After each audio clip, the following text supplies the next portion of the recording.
What's up, guys? This is Joe at Western Welding Academy. We're coming at you live. We're going to be doing a live 2-inch XX stick out. So this weld is pretty common in most power plants, refineries, stuff like that. Most of the time you'll see a 2-inch XX combo, but some tests that I did the most of were these right here. So these are 2-inch XX stick outs all the way, so 60-10, 70-18. So we're going to kind of walk you through, show you how to fit it up, what your gap needs to look like, stuff like that. So we'll, I guess, start with the pipe. We got, this is just a fixture to tack up in. Most of the time you're probably not going to have what I have here, and this is just a piece of angle iron that you can kind of craft yourself to do fit up. Most testing facilities, they might have this, they might not, but more so you can put it in a vise. A set of jack stands, you can kind of just do whatever you want with it. Majority of it is you just need to check out the clamp. Sometimes some people offer clamps. There's many different ways to do it, but basically what we're doing, so we got the inside and outside clean on this piece of pipe here, or tube I should say, and I got my lands already on here. I got my 332 spacer. So you just light them in there like that, and you want to make sure that you line these things up too, because most, or some pipe I should say, is octagonal.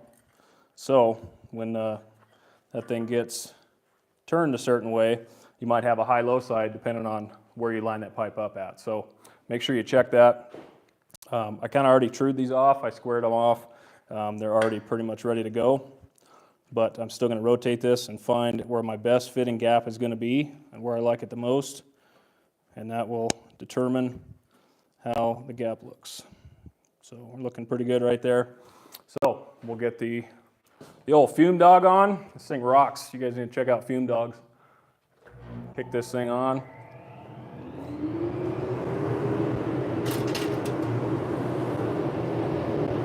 Okay, so we got our ESAW machine on. We go about 90 amps. Get on this side so you can see it here. So I'm going to double check my fit. Make sure it's good, and I'm just going to throw a tack right between those spacers, or right between my spacing tool. It's just a 7018 332. I just knocked the flux off of it. Makes for a good spacer. So you can do it if you have a piece of angle iron. You can do it without the 332 and just kind of fit your rod in there to check. But this is the easier route of the two. Easiest for me anyway. So all right, we got everything kicked on. So we're just going to throw a tack in here. One small tack. That's all she needs.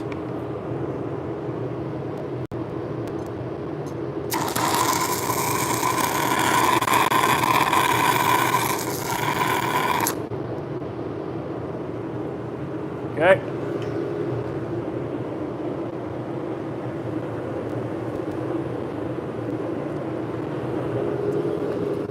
I'm going to pull our alignment tool out.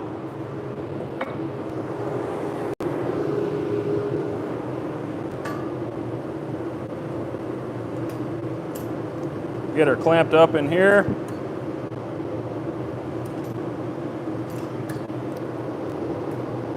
So we're just going to pull that spacer out. Now we can clearly see the gap between there. So I'm going to rotate it, and I'm just going to check this top side. So right now we're pretty loose because I tacked this side, so it's going to draw that tube down. So we're a little tight there, so I'm going to kick it up some.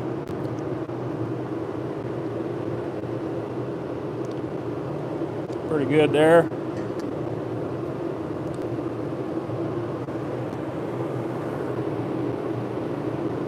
Adjust that down to about 88. So we're going to give her another tack, just 180 degrees off of that one.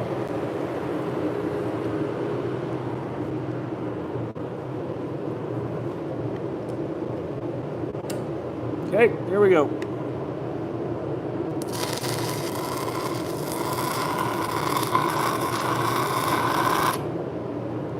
Quick little tack.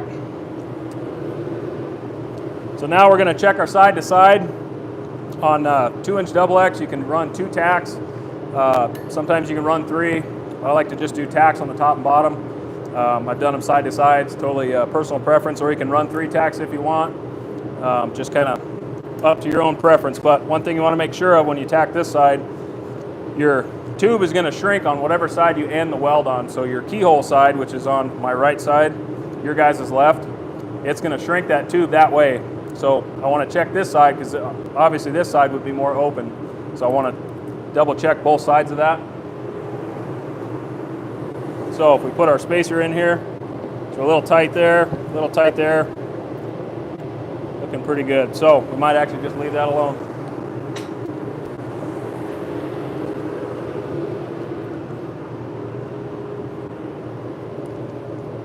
That looks pretty good. Yeah, we'll leave it. So we're going to put this in 6G. So we're going to be doing this 6G. Bring it up to 45. Lock her down. Always check your tacks too. Make sure you're not blowing too much in there. Not enough. But we're looking pretty good. So the tops of these tacks, on the start of the tack, not the keyhole side, but the start of the tack, I'm going to feather that down pretty thin because when I come up this side, I want that to tie in. The keyhole side is going to be the looser side, so I don't really need to touch that one. I just kind of need to clean the slag off there. So we'll do that quick. Maybe.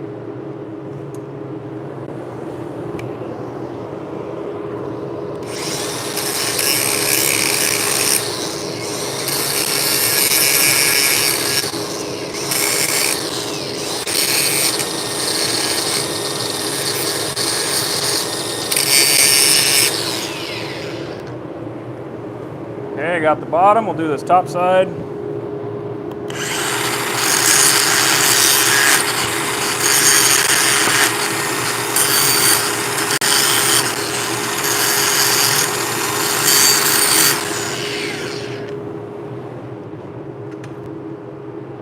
One thing to remember for you guys that are doing this test, always be careful with your grinder. If you get too crazy with that grinder and it starts going outside the pipe, inspector's not going to like that. He's probably going to ding you. I've seen it happen sometimes before the test even gets going. If you got to getting all crazy with that grinder going outside the tube, it's not going to go well. So take your time.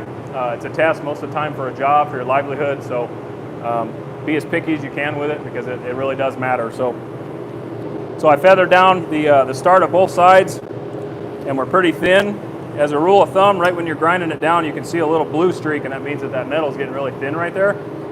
So I'll usually take those tacks down to just about that, and then I'll clean the rest of the tack up and should be good to go. Right now I'm running at 88 amps for this root. We're going to see 90 was a little too much, but as this tube heats up, you might have to stop, or not stop. You might have to turn down. That's another big mistake I see people make is when they get all the way through this. It'll start to get hot, right? The heat's going to start rising. This whole thing's going to be smoking hot by the time you're done with it. So you might have to compensate in the amperage just a little bit by turning it down.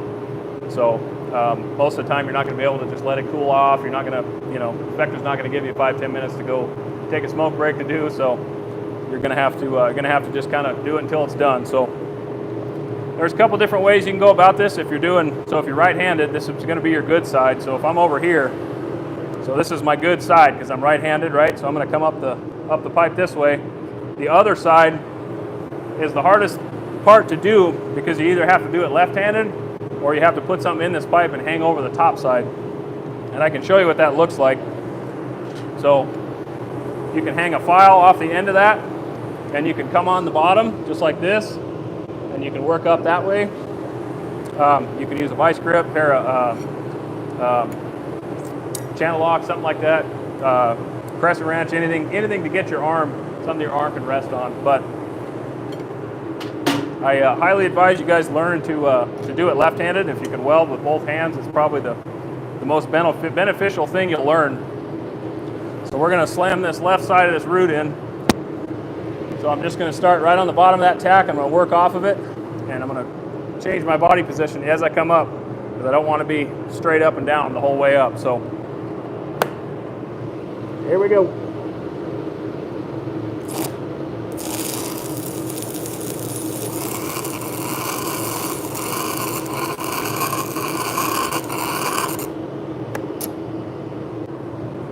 That was a little cold there. Go back up to 90.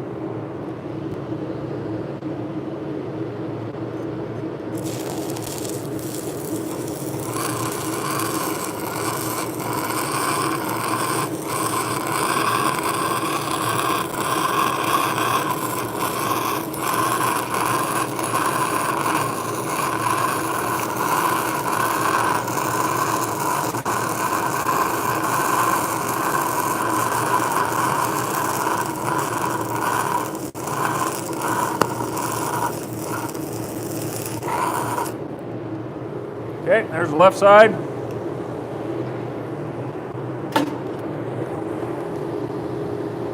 Make sure we got proper penetration. I don't want anything too heavy in there. Anything too heavy is going to be over code. Anything too light is going to be under. So I want to be kind of right in the middle of that. Come on, bugger. There we go. So this bottom side where I started, I'm going to do the same thing. I'm just going to feather that start down just a little bit until it's just about blue. And then we're going to run up the other side.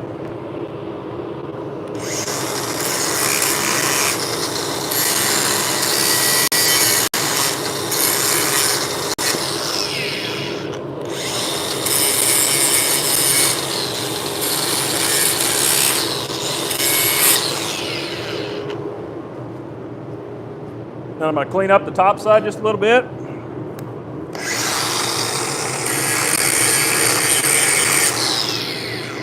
There we go.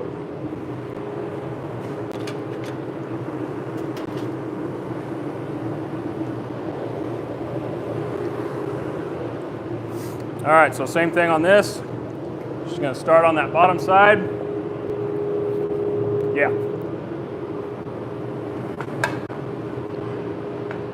Have to get that fume dog a little bit better. There we go. Might be better. Okay, here we go.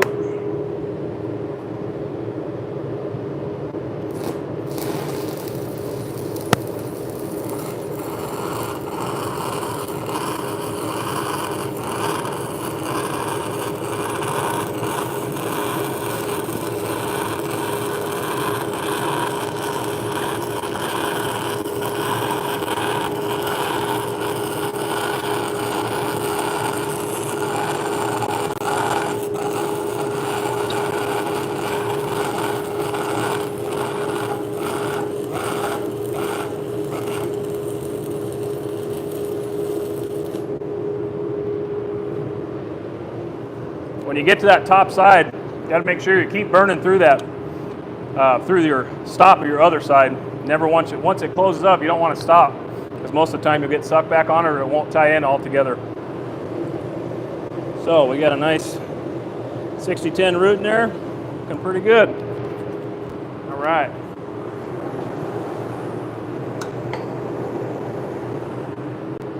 Okay, so now what we're going to do, so we're going to grind this thing down. I usually grind it first and then go down to a wire wheel. But we're going to grind this down to the wagon tracks. I want it nice and clean, because when we run that 718 in there, I don't want to be running over anything and possibly trap something in there. So we're going to clean this pretty good. I'm using an 1/8 inch grinding disc here. 1/4 inch is it kind of works, but you want that 8 so you can get into those edges. You don't want to dig too deep in there, but if you kind of feather it in there, it seems to work pretty good. So.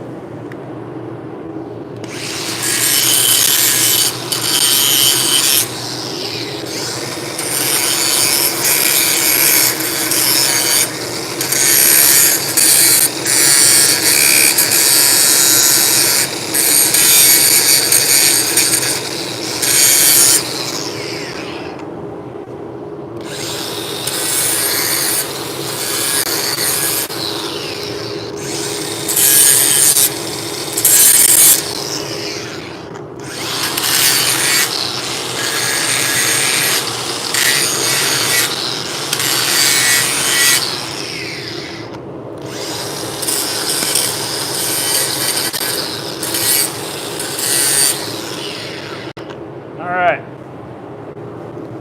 so we got that down pretty good. Got one little spot here. There we go. Now I like to take the wire wheel, just clean it out again, because again, I'm going in with 718. I don't want anything in there, so I want it nice and clean. I'm really picky when it comes to wire wheels.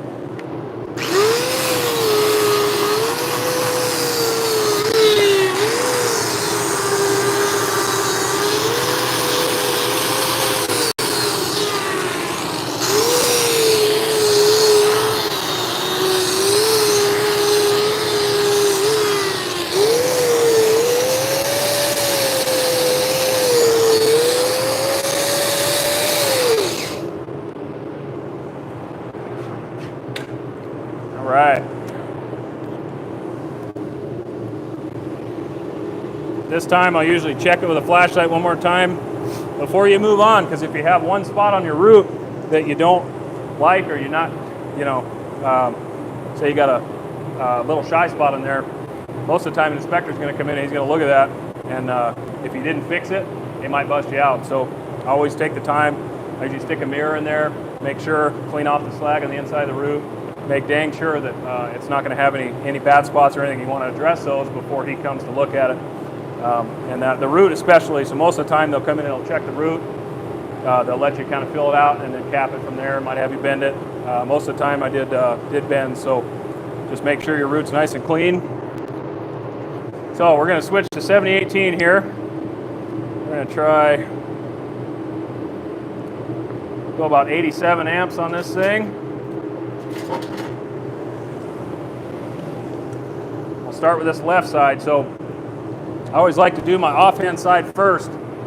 So your good side, you can feather that down. If you got a bad spot on your start, on your offhand side, you can feather it down and start with your good side to make it a lot nicer on the bottom. Generally, when you're doing, you know, on the right side, especially when you're capping, that's the time to do that. So I always address the worst side first, and just go ahead and get it out of the way. So we'll go ahead and throw a hot pass in here.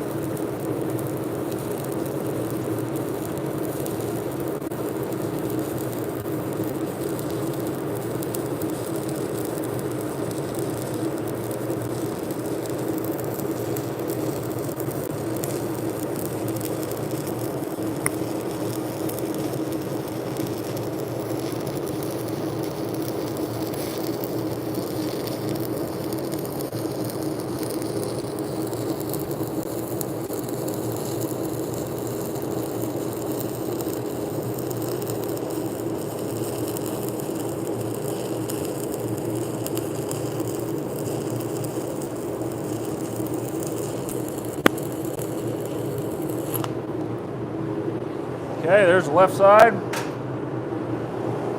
Now at this point, I'm going to go ahead and wire wheel this, and then I want to grind down the start from this left side. If you just kind of pile them up, they're going to start getting larger and larger and larger. You're going to eventually have to grind something down. So I'm going to wire wheel this and then grind down the front side.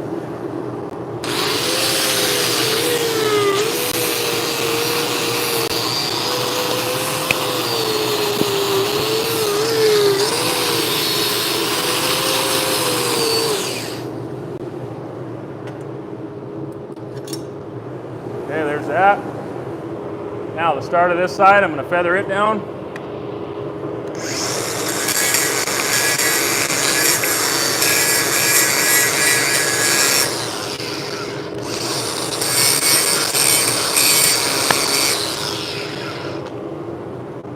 I'm going to hit my top side too.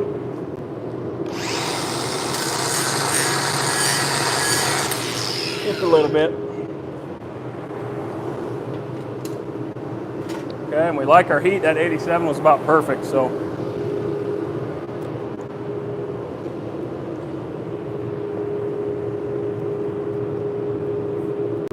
The key to these is quick body movement. So obviously it's a small diameter on a piece of 6-inch or 8 or 10, whatever size you're working on. You're not going to be transitioning so fast. And that's the hardest part about these is constantly moving the body angle and the body position. So got to be quick with it, because if you hang out too long, you might punch through on a hot pass and blow through your root, and then the test's kind of over. So you got to be pretty quick with it.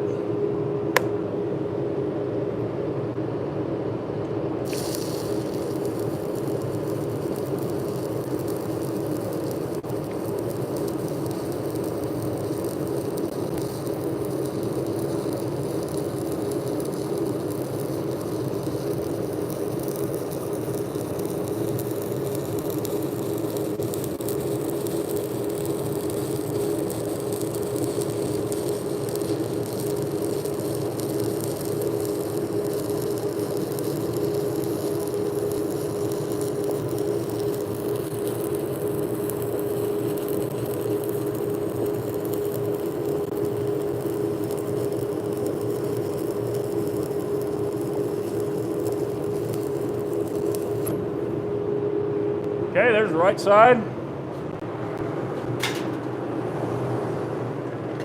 Man, this ESOP runs really freaking good, I'll tell you that. Love this thing.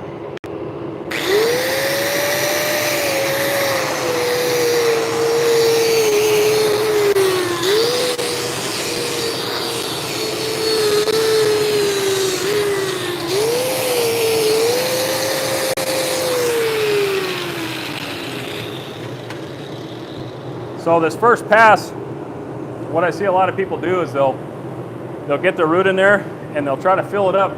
I mean, way too far off the first pass once you transition to 718, and it's a lot of times it can be a mistake because you end up trapping stuff underneath there, or underneath your hot pass. So I always just keep a nice tight little hot pass in there, and then it's kind of up to you and preference wise if you want to fill it up once you've done that, or you can do stringers. I prefer stringers. I like to just do one on the bottom, one in the middle, and or one on the top if I need it. And that's kind of the progression. We'll do that until the whole thing's flush. But one thing I'm looking for in here is I want to make sure I don't have any edges on that weld that have slag in them. And if they do, I want to address that. I want to get it out of there because 718 sometimes will just walk right over it and then you won't catch it. So we're going to check that out. Looking pretty good. Didn't get any push through on our root, so we're looking all right. So I'm going to leave my heat alone at 87 amps. It's running pretty good like that, so we're going to, why fix what ain't broke? So this next one I'm just going to do on the bottom. You always want to stair step them. I don't want to go to the top because that weld's going to fall down. So I'm always going to start on the bottom. I'm just trying to overlap my hot pass about by half. So I'm going to do this left side first, go to the bottom side still, continue that one, and I'm going to keep doing those until this tube is flushed out. So go ahead and hit this first one.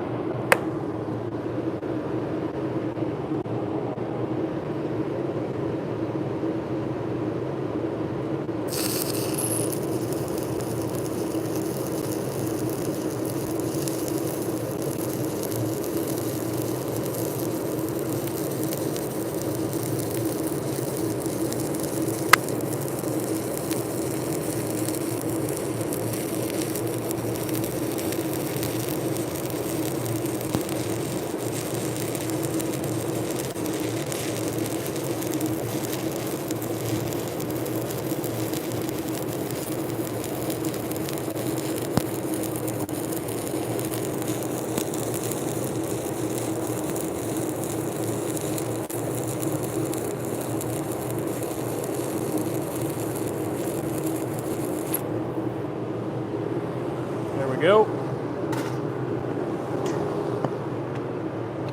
Wire wheel this.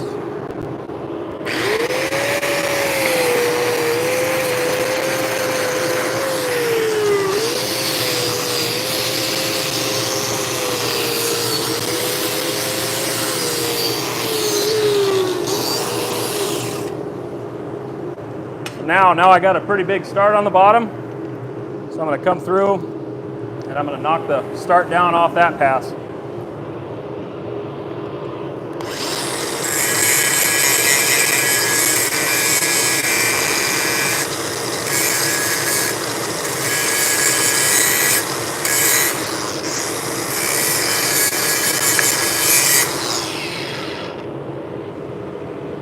There we go, we like that.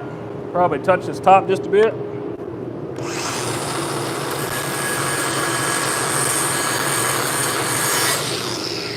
There we go.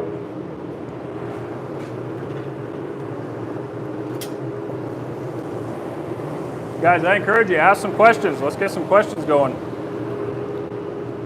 Anything you want to know, let's hear it. Okay, so I'm going to start this other side, same thing. Sticking to the bottom side of that thing, coming right up into it. Nice quick body transition.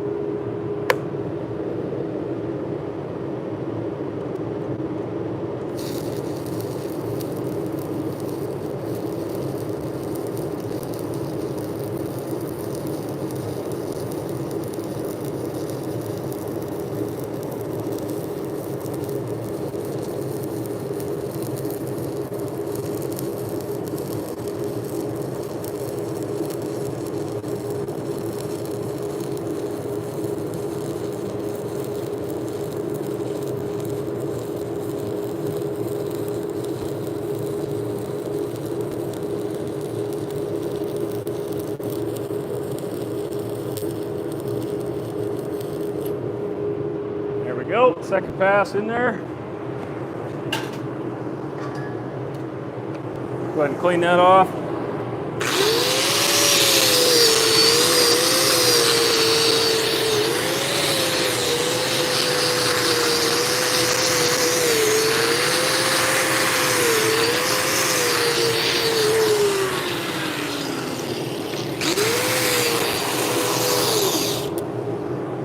Now it's really important on this top side, so I have a fill pass on the bottom. The top side, you have to position your rod so where it goes up into that groove. So if you don't, and if you just stick kind of flat into it and go up, you're going to bite that top edge out and it could trap slag and you're going to weld right over top of it. So always be sure to have your proper angle of that rod coming all the way up, and make sure you don't bite out that edge too far, because it'll mess with you as you progress through it. So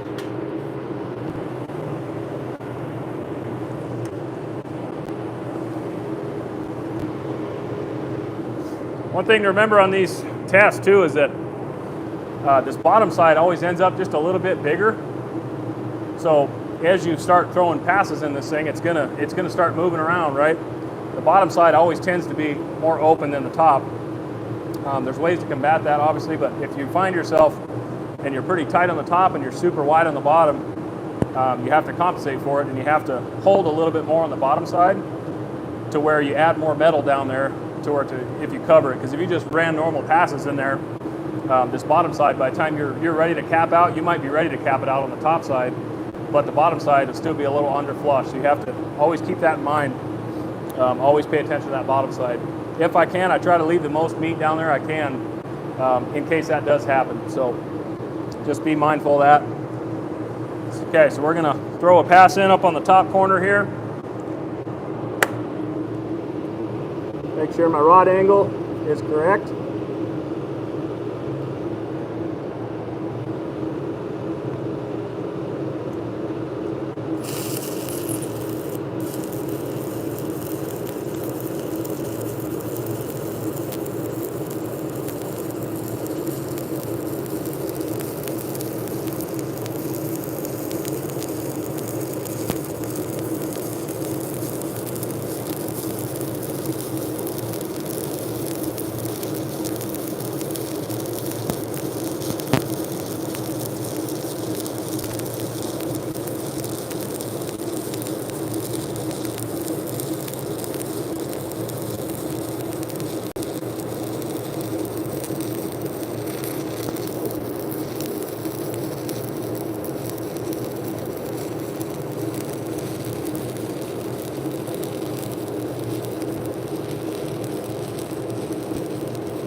I don't know if you guys caught that, but my stinger got hung up on my hood there for a second.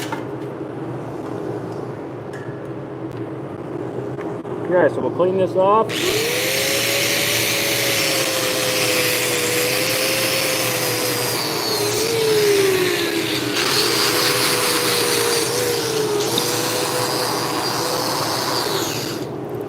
One good thing to remember too with that, if you long arc that rod with 718, you run the risk of potentially having porosity in there if you long arc it. So if something like that happens and you get bound up, always make sure to look at it. Sometimes you might throw a little bit of porosity in there, and you'll have to address that before you move on.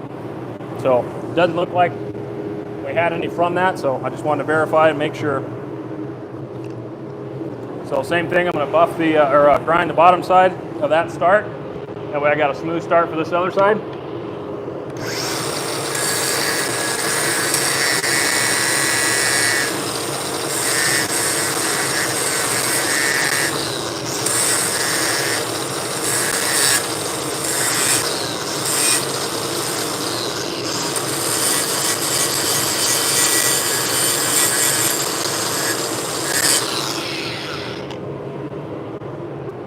So when I was telling you guys about the grinder, being careful with your grinder, that gets more and more prevalent as you continue out, because you're not so deep inside that groove.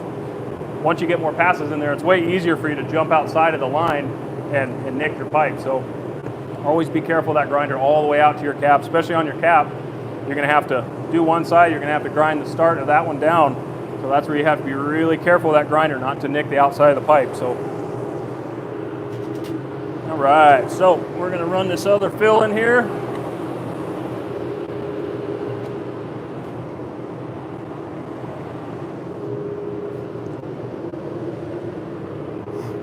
Keeping a solid angle, pointed up.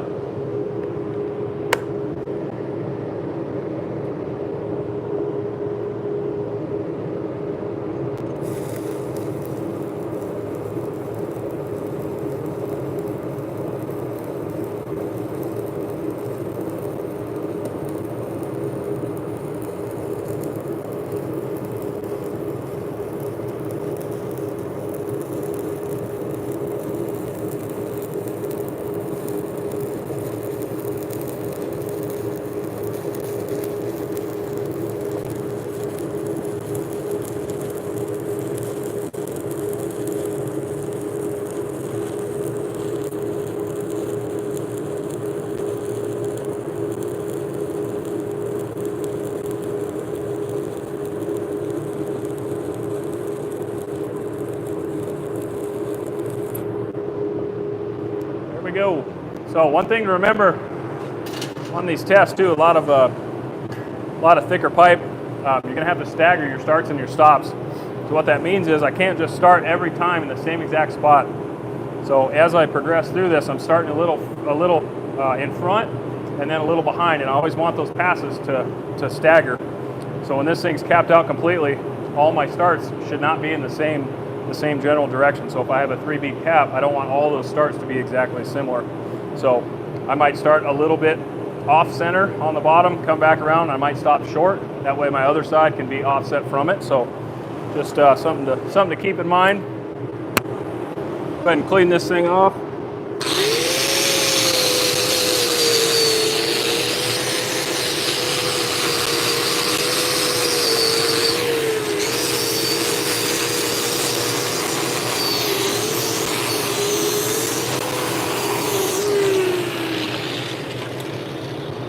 All right, so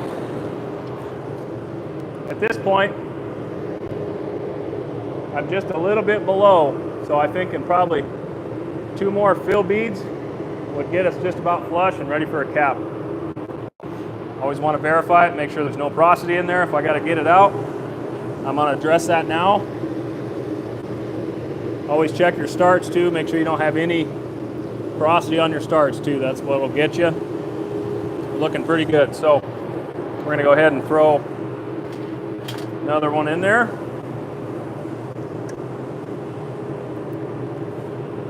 How we doing? You guys got any questions? Any questions from the live people? What we got? Where is WWA located? We are located in Gillette, Wyoming. Good old Gillette. This one asks, what is your favorite method of welding? So, I'm a stick welder through and through. Of course, I love to TIG weld, as everybody should. TIG welding's awesome.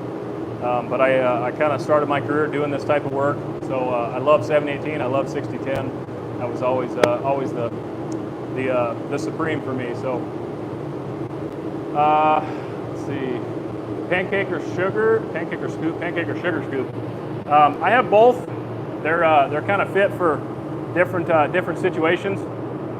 Pancakes obviously are better for outside because they block 100% of light, whereas a sugar scoop, you're always going to have that backside reflection. So in a power plant scenario, which is what I worked in primarily, most of the time you're not going to be able to wear a sugar scoop because you're required to wear hard hats. Pancakes don't work too good with hard hats. So. But I have all three. I have this one. This one's a flip up, kind of a half chopped sugar scoop. I have a pancake from when I'm welding outside, and I have a full carbon fiber pancake as well. So all fit to different situations. Obviously the carbon fiber is nice and super light, but again, it's not fit for a hard hat either. So certain times are going to call for different situations, different hoods that you're going to need. So always wear one accordingly to what you have. So. Is it doable to use 332 rod for capping on the side of the pipe, or is it almost always 1/8? It's generally preference. I've done these tests in 332 and 1/8. Obviously, you get it done a lot quicker using 1/8, and we could have done that too. I could cap it with 1/8, but all we have currently is 332. But yes, you can run both. 1/8 inch is obviously going to fill it up a lot faster. So when you guys do, there's another test just a little bit bigger than this. It's a monster coupon. Usually that's done in combo. So it's usually a TIG root, a TIG hot, and then 7/18 out. On that situation, it's a lot thicker. I'm going to use 1/8 inch. But for these, I like to be close and precise and accurate, so I'll stick with 332. But again, I've done them with both. So. What do you think is easier, stick or TIG? What do I think is easier, stick or TIG? Ooh, that's a tough one. I think stick's probably easier. TIG took me a while to learn. It wasn't an easily acquired thing for me. And yeah, stick welding just, I don't know, I feel like it's a little bit easier, because you're not running both hands most of the time. I mean, you are, but you're not separated with both hands. But yeah, I feel like stick's probably the easier of the two. TIG obviously pays more. If you get on a TIG job, they're probably going to be paying more, especially if you're doing stainless work, Inconel, any exotic steels. They're generally going to pay more. But with that being said, if you're a good hand and you're pretty slick stick welder, you can also make the same exact money. So it just really depends on the job, the contractor, where it's at, and certain things like that. So there's benefits to both, but I love the old 7/18 rod. So.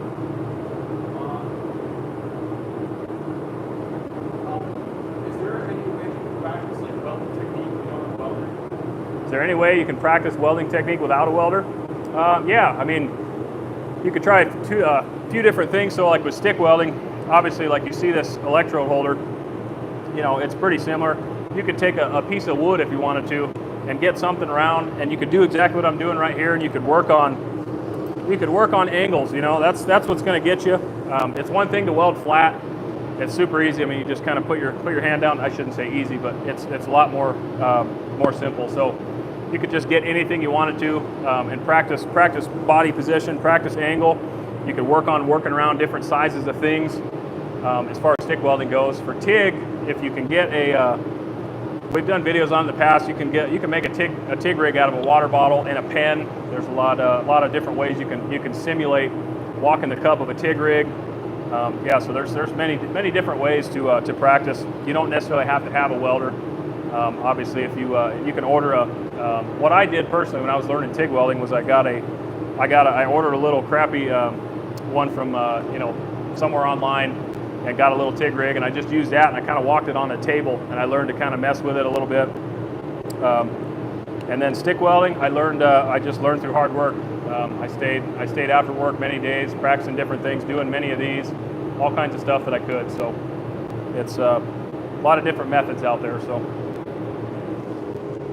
but we'll throw another fill pass in here, right on that bottom side.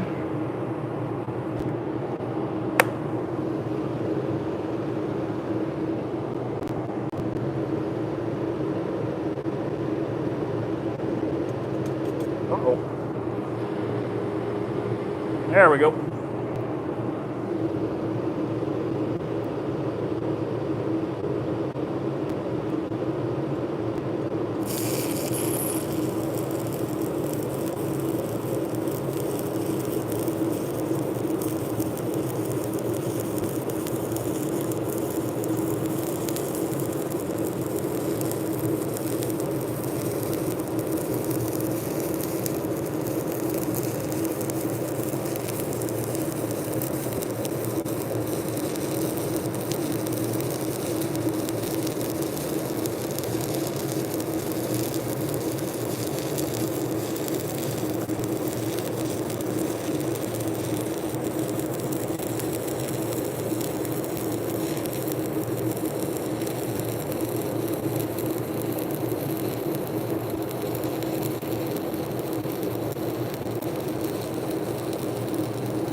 Right, there's our left side. Clean that up, see what she looks like.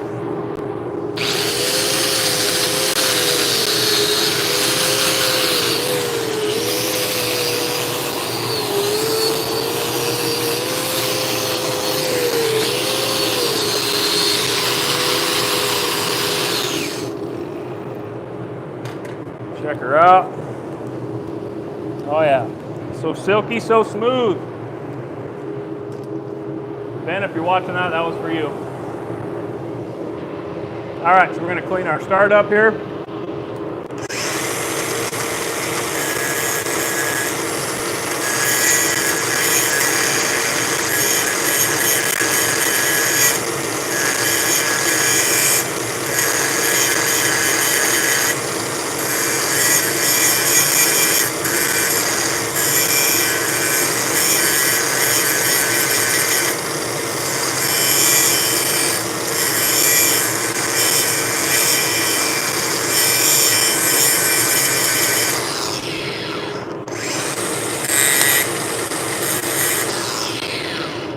All right.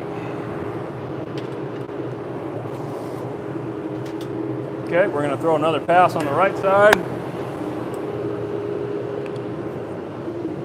How's our fumes? Is it catching our fumes pretty good? Kinda. Try that. All right, we're gonna throw this right side in.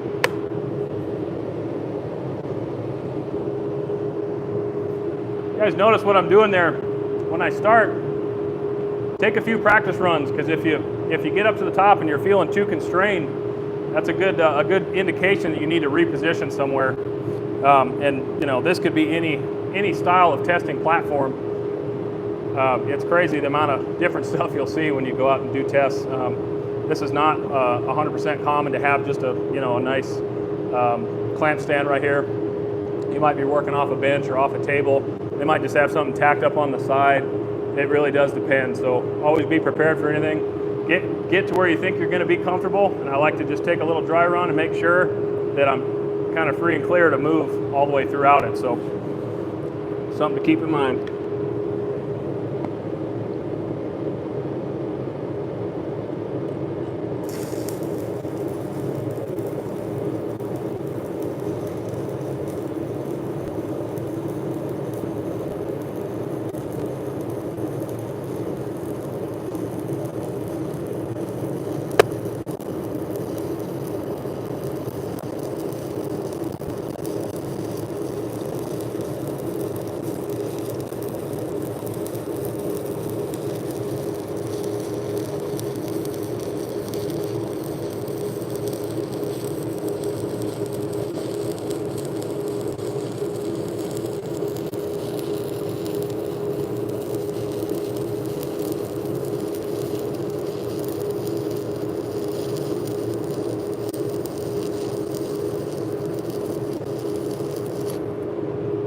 Okay, there's the right side.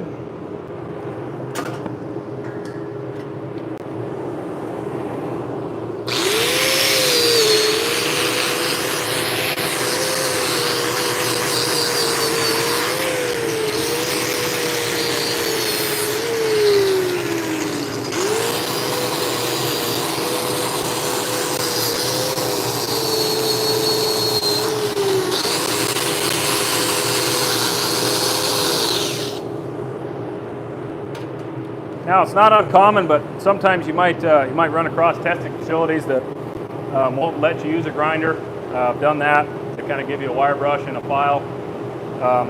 Not super commonplace, but sometimes that might be the case. So always be prepared for that if need be. So we're going to touch up this bottom. So what I did on that bottom side, it was a little deep right there. So on this right side, I hung out just a little bit longer and tried to stack more metal in there to try to compensate as I'm coming up. And once it got shallower, as I come up the side, then I start moving normal speed. So always be aware of that on the bottom side. You might have to do that.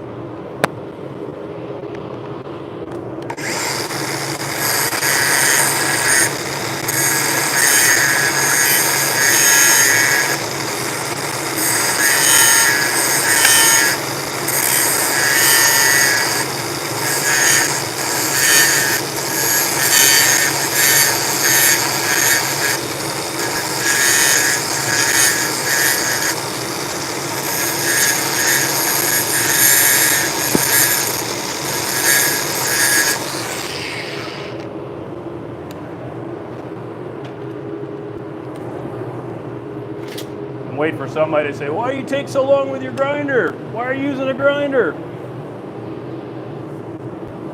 Because I passed tests, that's why. All right, so we're gonna put our second fill in.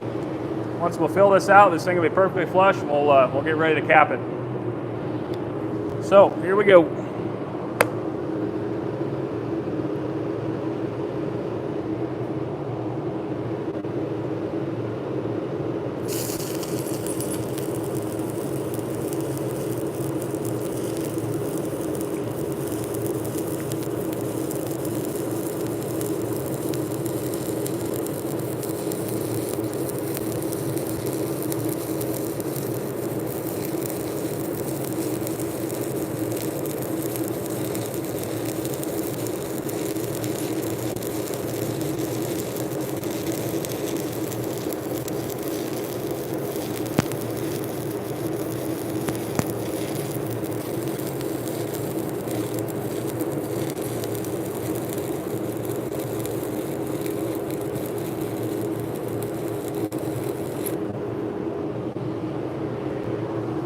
Right.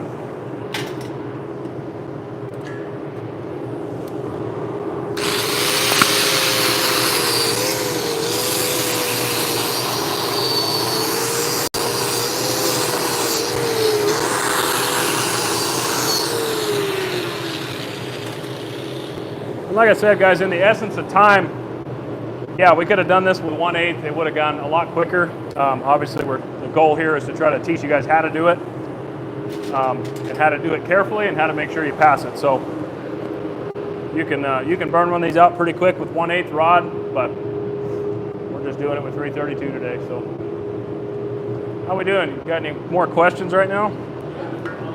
What lens are you using? What lens?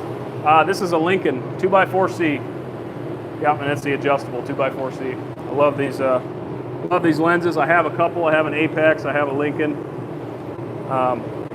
I like the Arc 1 HDs. Arc 1 makes awesome lenses. Shout out to Arc 1. Yeah, I've tried a lot of different lenses over the years. Fixed shades. What are the requirements to get into WWA? Well, first things first, you got to go to applytoweld.com, obviously. And second, you'll just fill out an application. It'll go to one of our student selection members, and they will review it and reach out to you. But as far as schooling goes, you don't have to have a high school diploma. I strongly recommend that you guys do. It's not something that's you're gonna need 100%, but I always recommend staying in school, get your high school diploma, and then come out here. So. But as far as other requirements, that's pretty much it. You need to have a really good attitude coming here. You need to have drive. You need to have work ethic, because it's not gonna get you far if you don't have those things. Welding is not the easiest industry to be in. It's really not. It can be cold. It can be hot. You're gonna sweat. You're gonna freeze. It gets pretty rigorous. It's a lot of fun, and you can make a lot of money doing it, but you gotta have the right mindset to do this. So I encourage anybody that applies to come to us. Make sure you have a good work ethic to be prepared for this industry. So, but we're gonna grind this thing real quick.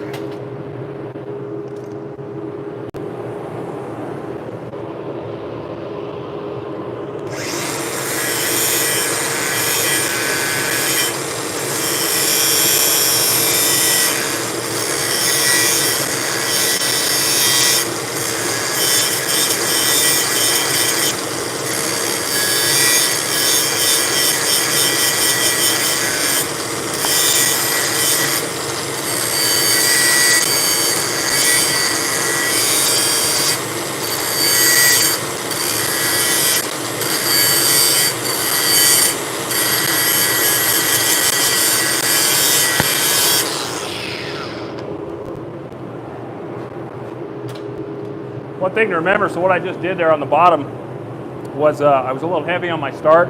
You'd rather that so you can knock some down a little bit.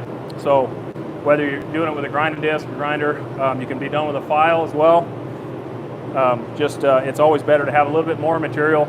That way you can come down rather than having to add some. If you end up shy on the bottom, you might have to add some more. So something to keep in mind.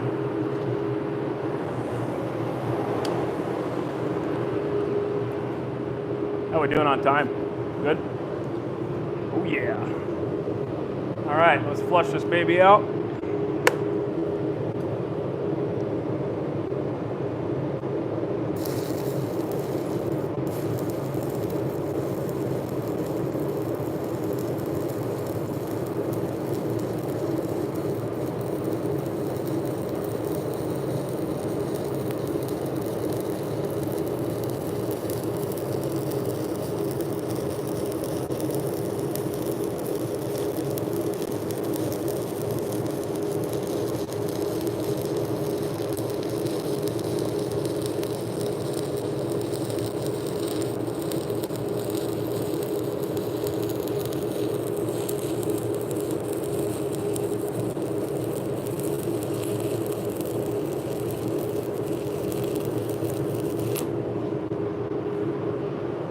All right.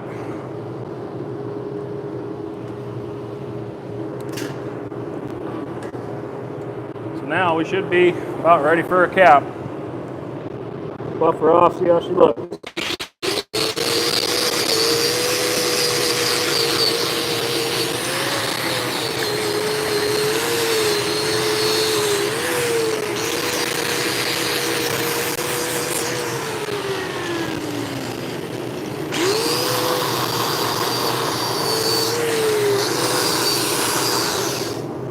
Now the goal here is you want to save as much of the bevel as possible up until the very last second. What I mean by that is once you're filling up, you got two basic lines that are the edge of your bevel.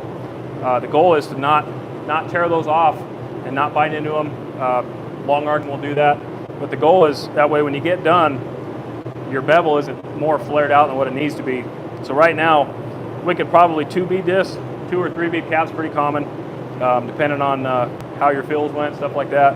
2 or 3 beads is more than acceptable for a cap. You can go a little bit wider with a 2-bead if you prefer, but we're gonna probably just do a 3-bead cap on this just for because, I guess. So we're gonna knock that bottom side down just a bit. We'll throw a cap on her.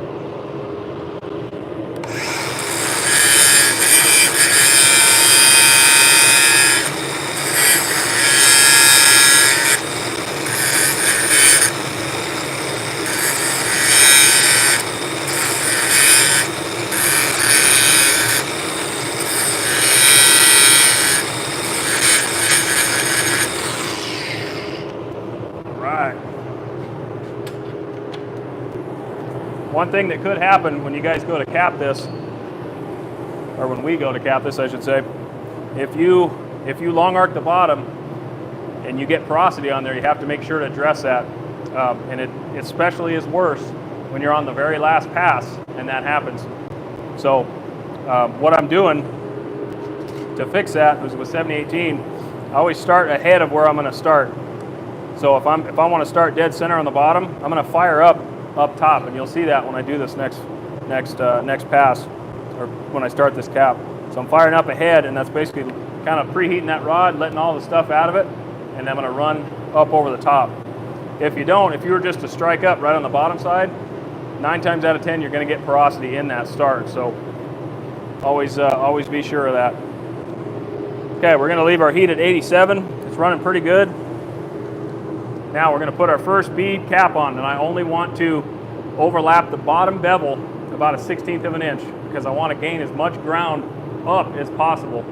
So I'm just going to go on the bottom side and just watch that puddle just slowly trickle over the bottom side, about a 1/16 to an 1/8 roughly.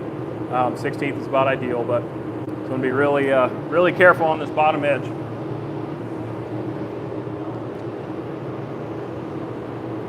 Good? Okay. How much time we got? Okay, yeah, we'll throw a cap on here.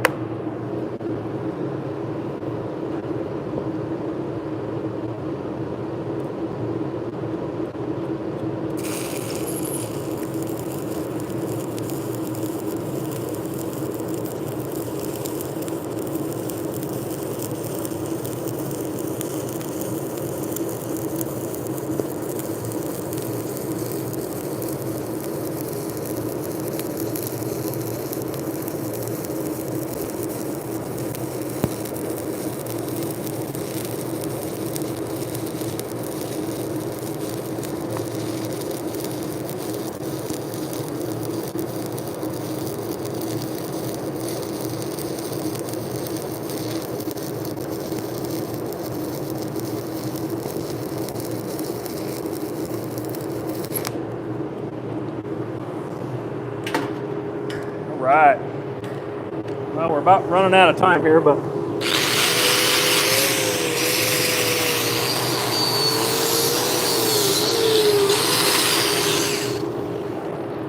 so the basis of this is I'm just going to keep doing that all the way up, whether it be 2 or 3, and then the test is complete. So this was just kind of a little bit of insight to you guys on how to do one of these tests. It's pretty common. So, but appreciate you guys. Thanks for the questions. What's up? Oh yeah, check it out. Bring it up and let you guys see some of the progress here. So I was in there like that. I got my first bead on there currently, and then I would have just capped right over the top of that one. So same thing, here's my fill. Fill side is here, cap side's right there. And that's all it is to it.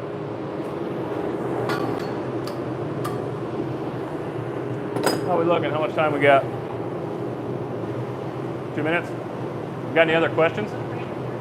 What brand is this hood? This is a Outlaw. This is an Outlaw chopped sugar scoop. I got a CMR Fabrications full-size sugar scoop as well. What did he say? Welding table? Oh, cable. I believe this is double aught, I want to say.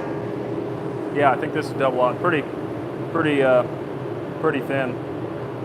I want to say 25 millimeter. Yeah, I believe it's double aught. I like the thin ones. I hate the super thick ones. How many years? This will be going on 15. Yeah, 15 years. What else we got? Any other spicy questions? What's that? Oh yeah. Need a set of pliers here. 1 second.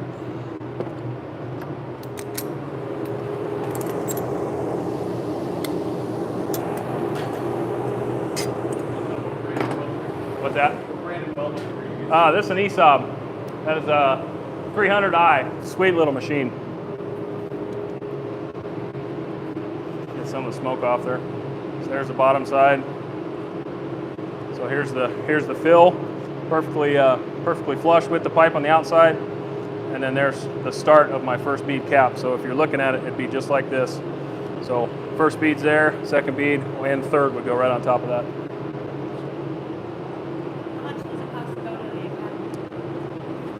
$36,995, I believe, with housing included. How long is the program? Program is 6 months. 6 months long. Go at your own pace. And yeah, we'd love to see you guys. All right, guys, that's all we got time for. Thanks for watching. Appreciate it. Catch you on the next one. See ya.